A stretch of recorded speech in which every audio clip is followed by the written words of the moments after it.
Hello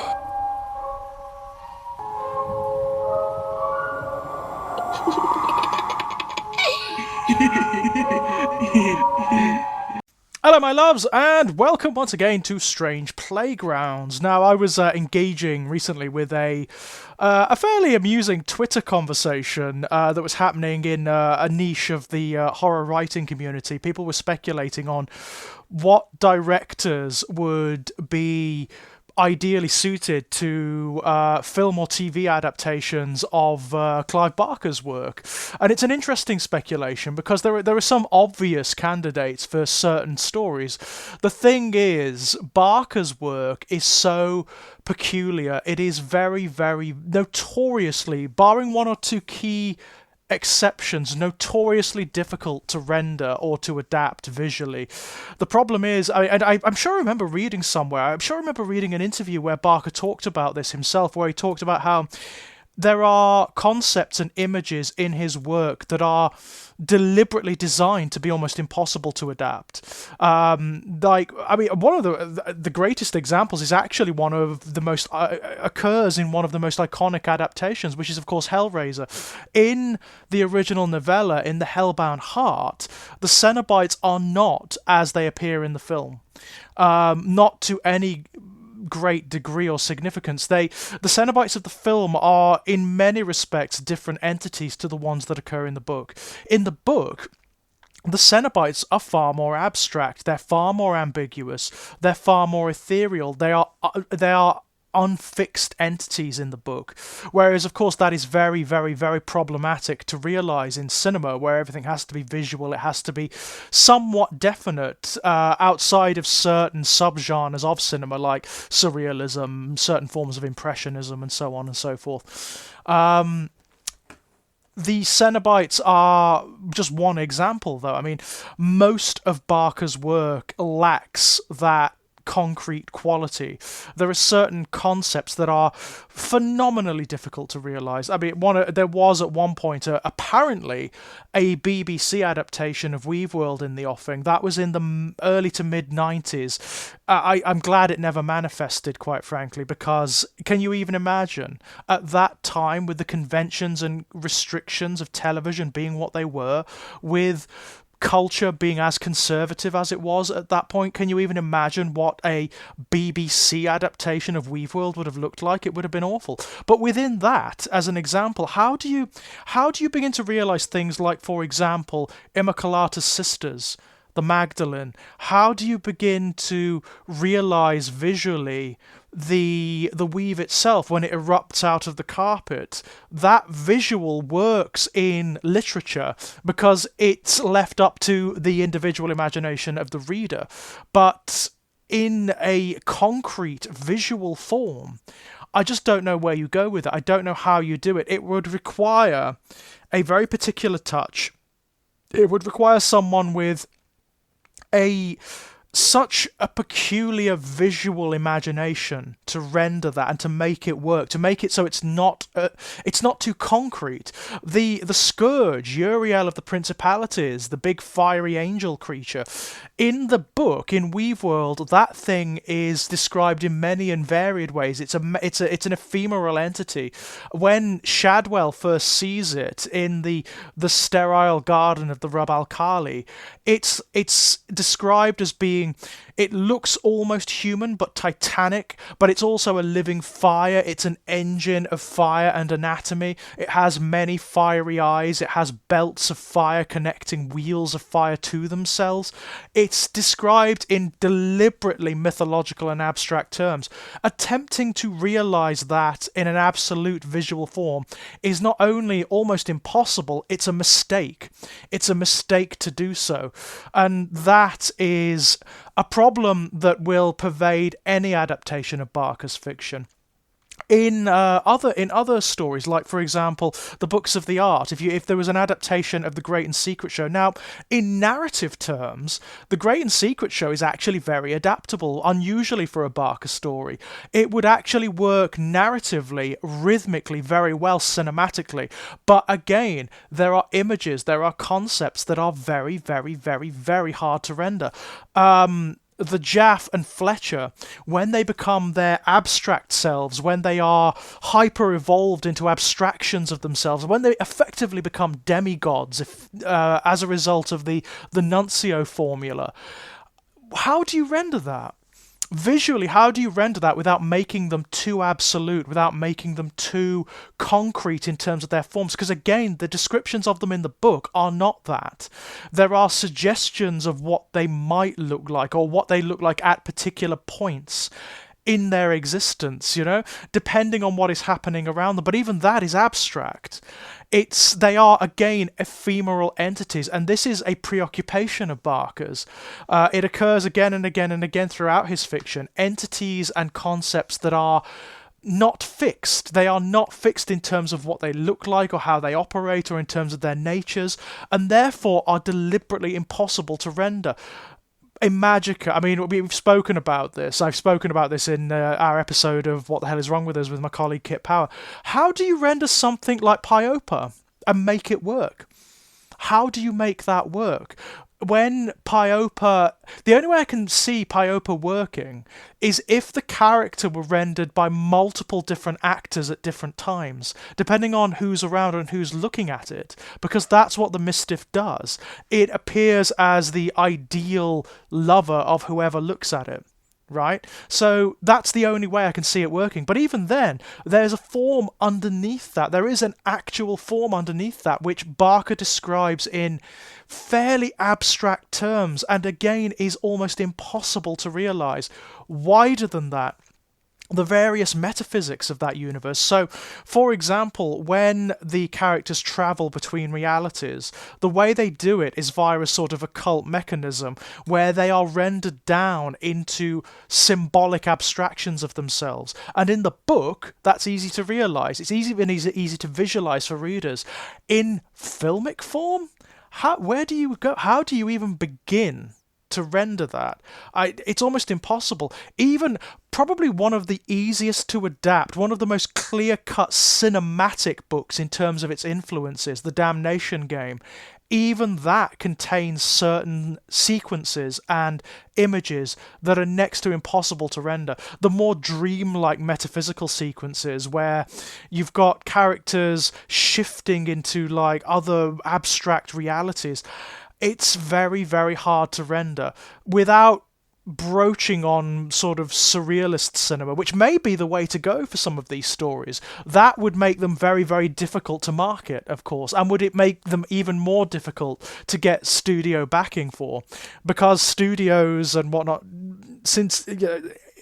do not like anything that's sort of out of the norm or that can't be described easily. They notoriously do not like things that are not concrete, absolute, and which refer to pre-existing idioms or zeitgeists or templates so they can understand what it is. With Barker, you can't do that. And I imagine that's part of the reason why there are so few adaptations of his work. It's bizarre, but you look at like other horror writers of the era and since, and their work has been largely plundered for material. Like there are TV shows, numerous movies, remakes of movies. Barker's, there's hardly any. There are hardly any. There's obviously The Candyman, which is an adaptation of his short story The Forbidden, and that, I mean, to be fair to the creators of The Candyman, they do really well with it. Again, there is that element of abstraction in that story. There are images that are difficult to realise, but they do go down that slightly surrealist route. There are sequences in that story, in that film rather, where it does rely on these conjunctions of images where significance is born in the mind of the observer rather than the intentions of the creators, right? It's surreal by its very nature, and that's a very clever way of doing it, but it does it in a very subtle way and in a manner that marries to the more narratively coherent elements of the film in a very, very clever way. Some of the other stories in Barker's milieu, I just don't know how you'd even go about it, and it would be a mistake to try. It would be an absolute mistake to try. Even with more sort of sedate stories, it's problematic. So let's take something that's almost universally loved. Let's take the Peter Jackson adaptations of The Lord of the Rings. Now, I love those films as much as anyone does. I think they're absolutely beautiful.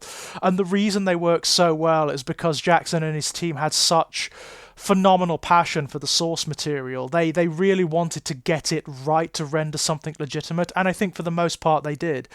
But the problem that exists is not inherent to the film or to the films or to anything technical, but to the nature of adaptations themselves. So before the Lord of the Rings films came out, there were versions and images and realizations of Middle-earth from multiple different creators in multiple different formats. So there were painters who were, some of them were hired to be designers on the film. So people like Ted Naismith, John Howe, Alan Lee, you know, they were painters who they made an entire careers illustrating Tolkien. So they've done things like Tolkien calendars, collection plates, you know, all that kind of thing.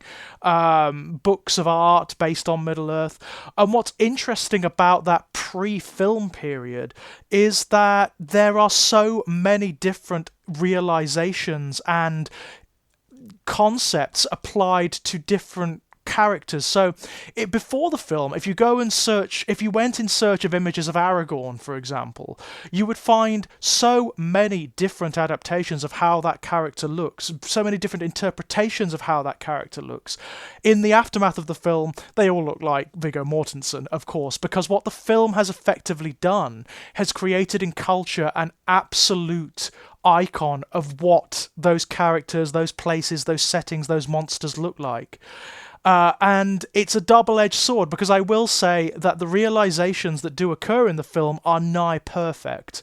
There's some strange alchemy that's occurred whereby it's almost as though Jackson and his team reached into the collective imagination and created everyone's ideal Gandalf, everyone's ideal Aragorn, everyone's ideal Shire and Isengard and Rohan and so on and so forth. They are very beautiful in that regard, but they did also create absolute images that are prominent and pervasive in culture of what these things look like. So now it's very rare, much rarer than it was before, to find alternatives, to find alternative takes on what those concepts are or what they look like. And that will be the case until the inevitable remakes. I mean, there will be remakes of those films because that's the way Hollywood works, right? That's the way the big film industry works. It will happen eventually. And that's what will happen until then. Maybe until the new Middle-earth show comes out from Amazon. You know, maybe that will establish some slightly different aesthetics. But it's an interesting double-edged sword. Whenever there is an adaptation that is that successful and that culturally pervasive of a written work, then you find that the alternative takes disappear. You find that the proliferation of different images disappear in favour of something absolute. And that is a problem with adaptation. It's easier to do with The Lord of the Rings because The Lord of the Rings is mostly concrete. It's mostly very clear characters, settings, and images, you know? I mean, the ring itself, it's a very physical item and very easily realised. Whereas with Barker's work, which is much more abstract, much more metaphysical, much more out there in terms of not only its concepts, but its rendering, its descriptions within the stories, then it's even more difficult. The only way you can do it is by compromising the image to some degree. That's what happened with the Cenobites. Now, don't get me wrong, I really like the images of the Cenobites in the first two films, I really do. I think the filmmakers did a great job realising them. The special effects and costume creators, especially given the budget they were working under, did an amazing job. They are beautiful practical effects, they really are. However, it is a compromise of the images that you find in the books, because in the books, they're so much more abstract, they're so much more unfixed than they are in the film. And that is just a problem of the medium, right? It is possible to create, especially now, what with the advancement of so many technologies and whatnot, it is possible to create abstract images in cinema, but it's very difficult to do it right. It's very difficult to do it correctly. And with Barker, that goes to the power of N. It really does. People who want to adapt Barker's work would need to have a very particular touch about them. One of the ones that instantly springs to mind for me is Guillermo del Toro. Guillermo del Toro does have an imagination that's not a million miles away from Barker's, and his preoccupations and mythological concerns. If you watch things like Pan's Labyrinth, like I'm drawing a blank at the moment. The Devil's Backbone, or anything like that, then you see that Guillermo del Toro has similar mythological concerns, and he has a similar love of the darkly fantastical that Barker does. Not only that, but he renders images in a very similar way to Barker does. I would very much like to see Guillermo's take on Weaveworld. I think that would be almost the perfect marriage of director and subject. I mean, that probably is never going to happen, obviously. I mean, how often does that ever occur where you get the perfect director and the perfect subject matter? Very rare indeed. The Lord of the Rings is an example of it happening, but it doesn't happen often. It does not happen often. Of the other stories, the ones that are probably the most easily rendered, that are the most concrete in terms of their visuals, are some of the books of blood. Not all of them. I mean, some of them do contain some really abstruse and strange images, but they're often more concrete and less extreme and abstract than the ones that come in the later novels. They're much more grounded in something physical. So, for example, speaking of a perfect marriage of subject and director, Son of Celluloid and David Cronenberg. I mean, not only are the images and within Son of Celluloid inherently Cronenberg anyway, but so are the themes and the concepts, the body horror element of that story married to ideological abstraction. It's perfect. I mean, Cronenberg could do wonders with that short story. The Yataringan Jack, one of Barker's very rare comedy, almost like slapstick horror pieces. I mean, you all know, you can predict who I'm going to say. Sam Raimi, obviously, director of The Evil Dead. I mean, his very peculiar slapstick, very physical style of comedy would be absolutely perfect for the Yataringan Jack.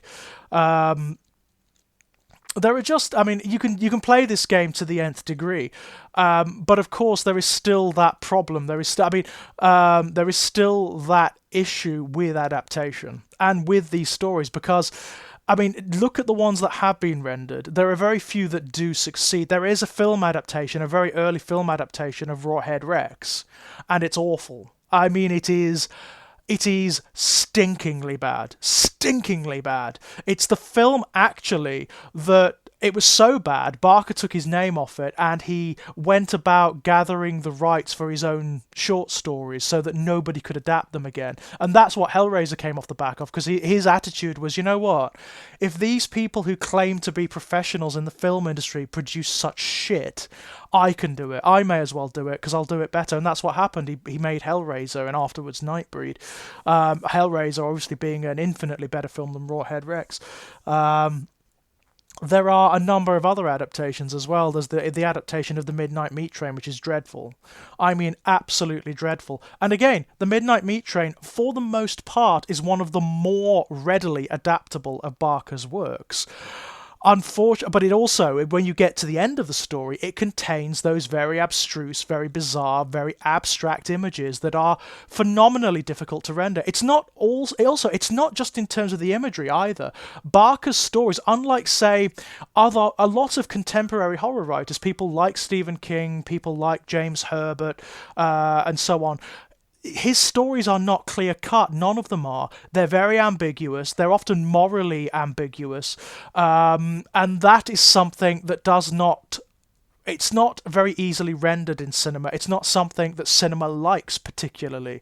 There's a tendency for the culture of cinema, even horror cinema, to like clear-cut morals. There are victims and there are monsters, yeah? And that's about it. There are innocents and there are sinners. That is largely it, but you're not going to get that with Barker, because that's not the way it works. And any attempt to simplify the stories down, to render them in those terms, isn't going to work. It just is going to murder part of the core appeal.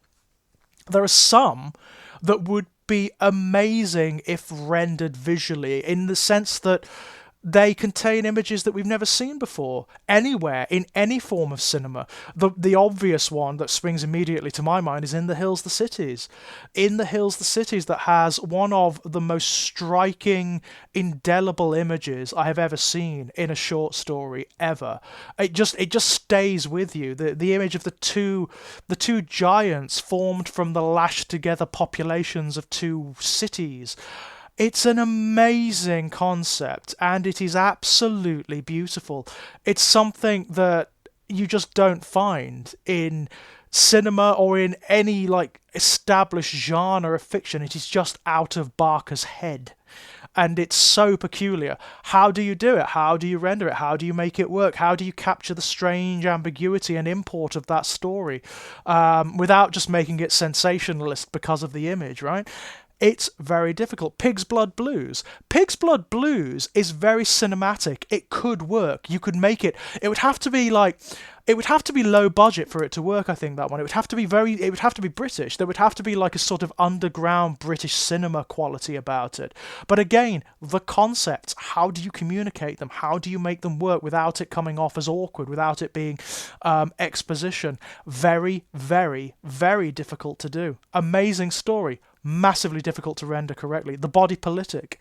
Again, images that have never really been seen in cinema before, but could so easily come off as ridiculous. So, laughable as opposed to quite horrific. And don't get me wrong, there is a sort of bleak humour to the short story. There is a comedy element to it, but it's very dark. It's gallows humour. Rendering it, for these stories to work, for any of Barker's stories to work, there needs to be that very strange and very rare form of cinematic alchemy where everyone who comes together in the project understands it and understands what they have to do, has some passion for it. It's the Lord of the Rings effect, right? Where everything works. Somehow everything gels together and everything works. That is rare as hen's teeth. It is very, very difficult to find. It is impossible to contrive. It just happens, you know? It's almost like some cinematic god or divinity is looking down on the project, you know? Yeah, very difficult. Interesting discussion, but phenomenally problematic.